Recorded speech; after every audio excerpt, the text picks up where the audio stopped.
दोस्तों नमस्कार, मैं मनोज मुसाफिर साहू आप सबके सामने फिर से हाजिर हूँ। दोस्तों, जैसा कि मैंने बात किया था कि मैं समाज को जागरूक करने के लिए सामाजिक रूप से सिर्फ नहीं बल्कि राजनीतिक रूप से हमारा उद्देश्य साफ साफ है।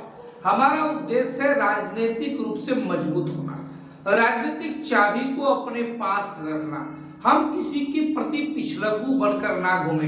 हमारा समाज आने वाली पीढ़ी किसी के पीछे चापलूसी नहीं करना चाहता, किसी के पीछे पिछलकू नहीं बनना चाहता। हम नहीं चाहते कि हम भाजपा की ब्राह्मणवादी व्यवस्था के पीछे पिछलकू बने। हम ये भी नहीं चाहते कि हम समाजवादी पार्टी के यादव वंश के पीछे पीछे हम पिछलकू बने। हम अपना राजभर निषाद की तरह खुद अपना रास्ता बनाना चाहते हैं और उसी रास्ता बनाने के सिलसिले में मैंने सामाजिक न्याय की बात किया था। मैंने कहा था मैं सामाजिक न्याय यात्रा निकालना चाहता हूं। इस न्याय यात्रा का उद्देश्य बड़ा क्लियर है। इस न्याय यात्रा का उद्देश्य है कि अभी जो हमारे आम पब्लिक है, हमारे समाज के लोग सिर्फ जो अभी तक सिर्फ दैनिक अपने दिनचर्या में लगे होते हैं कि सुबह दुकान खोला, बेचा, खाया, पिया, सो गया। थोड़ा बहुत अपमानित होना पड़ा, कभी किसी ने डांट बोल दिया तो गाली सुन के भी शांत हो जाना कि चलो हमें तो झगड़ा से क्या मतलब, हमको तो दुकानदौरी करना है। फिर उसके बाद उनका आगे बढ़ा, जब कभी कोई लोकतंत्र का उत्सव आता है, चुनाव आता है तो जाकर किसी न किसी को वोट दे देना, लेकिन उस वोट की कीमत को ना लेना, लेकिन कभी राजनीतिक रूप से भागीदारी ना करना। अगर हिम्मत जुटा के थोड़ा सा लड़ने को भी तैयार हो गए तो किसी बड़े जाति के लोगों ने कह दिया कि चुनाव तुम मत लड़ो, नहीं तो तुमको आगे समस्या हो जाएगी, तो हम डर के मारे चुनाव लड़ने से भी मान गए। हमने चुनाव लड़ना भी छोड़ दिया। छोटे छोटे स्तर पे थोड़ा बहुत प्रयास भी किया, लेकिन वो प्रयास अभी भी हमारे समाज के लोग, चाहे वो बीडीसी हो, प्रधान हो, जिला पंचायत सदस्य हो, इस मात्रा में नहीं है जितनी हमारी आबादी है। अभी भी कोई रिपोर्ट लिखाने के लिए हमको चौकी और थाने का इंतजार करना पड़ता है। हमारे पास इतनी ताकत नहीं होती है कि हम उस अन्याय के खिलाफ आवाज उठा सकें। हम उस अन्याय के खिलाफ चौकी थाने पे हमारी सुनवाई तुरंत हो जाए। प्रशासन के नजरों में अभी भी हम बड़े बेचारे लगते हैं। उसी बेचारे से हमको ताकतवर के रूप में परिवर्तित होना है। उसी बेचारे से ताकतवर को परिवर्तित करने के लिए मैं जन जागरण अभियान चलाना चाहता हूं। मैं चाहता हूं कि हर घर में, प्रत्येक जिले में सभी घरों तक पहुंचा जाए, सभी अपने समाज के घरों तक पहुंचा जाए। उन्हें, चाहे वो हमारे समाज के लोग कोई छोटा सा परचून की दुकान करते हो, सब्जी बेचते हो, ठेला लगाते हो, कुछ भी करते हो, लेकिन उस आम पब्लिक गरीब के दरवाजे पहुंचा जाए। उसको एहसास और आभास दिया जाए कि जितने भी समाज के जागरूक लोग हैं, इस समाज के जितने भी धनाढ्य लोग हैं, इस समाज के जितने भी बुद्धिजीवी लोग हैं, इस समाज के जितने लोग नौकरी पेशा में हैं, सभी लोग आपके साथ रहेंगे। सभी लोग तन से मन धन से के साथ रहेंगे और आप लोग और हम लोग सब लोग एक साथ मिले। जो बीच की खाई बन रही है समाज में, उस खाई को पाट कर, उस खाई को भरकर सभी लोग एकजुट होकर एक नई बुलंद आवाज के साथ आगे बढ़े, जिससे हमें राजनीतिक अधिकार मिले। हम बिना सोचे समझे किसी को वोट नहीं करेंगे और वोट देंगे तो उसकी राजनीतिक कीमत भी पार्टियों को चुकानी पड़ेगी।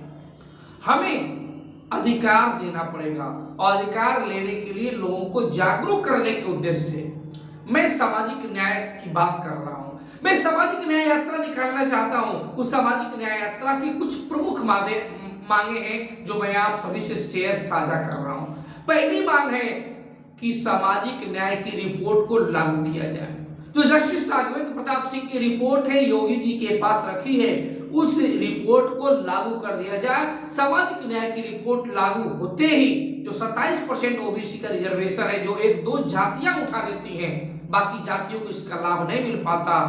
इस वजह से उस 27% रिजर्वेशन को जब 3 पार्ट में डिवाइड किया गया है, एक पिछड़ा, अति पिछड़ा, सर्वाधिक पिछड़ा में एक को 11%, एक को 9%, एक को 7% रिजर्वेशन दिया गया है। तो जब सबको आर्थिक स्थिति के आधार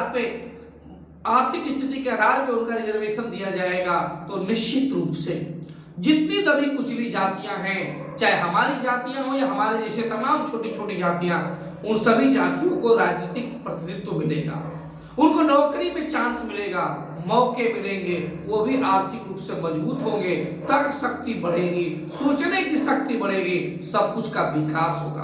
पहली मांग है सामाजिक न्याय की रिपोर्ट को लागू कराने के लिए सरकार से मांग करना। दूसरी मांग है जातिगत जनगणना कराना।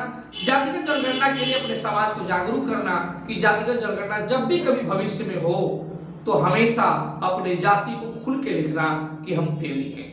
राठौर, गुप्ता इत्यादि वैश्य लिखने की आवश्यकता नहीं है, आपको तेली लिखने की आवश्यकता है। ये दूसरी बात लोगों को एहसास दिलाना। तीसरी बात लोगों को एहसास दिलाना कि अपनी जाति को छिपाने का मतलब नहीं है, अपनी जाति को गर्व से स्वाभिमान के साथ बताने का मतलब है। अपनी जाति को सबके साथ डंके की चोट पर बताने की मतलब है, और अपने साथ सब लोगों को मिलजुल कर एक साथ रहना है, यूनिटी बना के रखना है। चौथी मांग सरकार से यह मांगना है कि सरकार जिस प्रकार से याद करें देश आजादी से पहले भीमराव अंबेडकर ने अपने समाज के लिए, दलित समाज के लिए पूना एक्ट लागू कराया था। पूना एक्ट में राजनीतिक प्रतिनिधित्व देने की बात हुई थी। ठीक भीमराव अंबेडकर साहब की तरह हम भी चाहते हैं कि हमारे भी समाज को राजनीतिक हिस्सेदारी मिले। राजनीतिक हिस्सेदारी मिलने के लिए जब सामाजिक न्याय की रिपोर्ट को लागू की जाएगी तो उस रिपोर्ट के लागू करने के बाद हमारे समाज को जो 9% रिजर्वेशन मिलेगा, तो हम चाहेंगे कि सरकार इस बात का भी ऐलान करे कि पूरे प्रदेश में और पूरे देश में विधानसभा और लोकसभा सीटों का जब आवंटन हो तो उसी सामाजिक न्याय की रिपोर्ट में जो आरक्षण दिया जा रहा है, जो हमें जितना आरक्षण मिल रहा है, उस आरक्षण के एवज में विधानसभा और लोकसभा की सीटों में भी आरक्षण मिले। अगर उत्तर प्रदेश में 403 सीटें हैं तो हमको 9% के हिसाब से हमको रिजर्वेशन उसमें दिया जाए, जिससे कि हमारे समाज के लोग निर्भीक रूप के लड़े। तो ये क्लियर हो जाए कि इस वर्ग के लोगों में से ही कोई ना कोई विधायक या सांसद बनेगा। जिस प्रकार से अभी तक दलित वर्ग से एससी सीटों को रिजर्व किया जाता है राजनीतिक हिस्सेदारी देने के लिए, क्योंकि स्वाभाविक बात है, आप सभी जानते हैं कि हमारे समाज के लोग जागरूक हो रहे हैं, चुनाव लड़ते भी हैं, लेकिन प्रशासनिक दबाव में और जातिगत भेदभावना की वर्ण व्यवस्था के दबाव में तमाम लोगों को नामांकन वापस लेने पड़ते हैं, बैठना पड़ता है, दबाव आ जाता है। और जब दबाव आता है तो उस दबाव को अभी तक सहने की क्षमता हमारे लोगों के बीच में नहीं है, डर जाते हैं। इस वजह से राजनीतिक हिस्सेदारी देने के लिए जरूरी है कि हमारे ऊपर कोई दबाव ना पड़े, तो हमको सामाजिक न्याय की रिपोर्ट के आधार पे राजनीतिक हिस्सेदारी देने के लिए विधानसभा और संसद में, लोकसभा में भी हमको सीटों में रिजर्वेशन मिलना चाहिए, ये मांग है हमारी। साथ में हमारा मुख्य व्यवसाय तेल निकालना था, और तेल निकालना जब हमारा मुख्य व्यवसाय है तो उसके कारणों को जानना पड़ेगा कि हम तेल से दूर क्यों चले गए। हमें अच्छी तरह याद है गांव में जब हमारे समाज के लोग आटा चक्की, तेल चक्की के माध्यम से छोटा बहुत व्यवसाय करते हैं तो बिजली विभाग के अधिकारी परेशान करते हैं बिलों के लिए, और मजबूरी में भागा दौड़ी से बचने के लिए वो लोग तेल चक्की बंद भी कर देते हैं। तो सरकार से मांग है कि उसको निःशुल्क किया जाए। जिस प्रकार से किसानों की सिंचाई व्यवस्था निश्चित रूप से की जानी चाहिए, उसी प्रकार से तेली समाज के लोगों को आटा चक्की, तेल चक्की चलाने के लिए बिजली की निःशुल्क व्यवस्था होनी चाहिए। साथ ही साथ अगर कोई लघु उद्योग लगाना चाहे, लघु उद्योग के माध्यम से तेल की पेराई करना चाहे तो उन्हें सब्सिडी देनी चाहिए। इस सब्सिडी की हमारी मांग है। इसके अलावा हमारी मांग है कि हमारा मुख्य व्यवसाय जब तेल उत्पादन का था और है, तो आने वाले समय में इसको बनाए रखने के लिए निश्चित रूप से सरकार से हमारी मांग है कि हमारी इस मांग को न्यायोचित मानते हुए आप पेट्रोल पंप के आवंटन में भी हमें निश्चित रूप से कुछ आरक्षण दें, जिससे कि हमारे समाज के लोगों को ज्यादा से ज्यादा पेट्रोल पंप आवंटन का लाभ मिल सके। तो तेल व्यवसाय पे जो हमारी जाति की पहचान है उस पर हमारा अभी भी आधिपत्य होना चाहिए। उस पर सरकार से तमाम चीजों की सकारात्मक रूप की जरूरत है, जैसे सब्सिडी देना, जैसे बिजली बिल माफ करना, जैसे पेट्रोल पंप के आवंटन में हिस्सेदारी देना।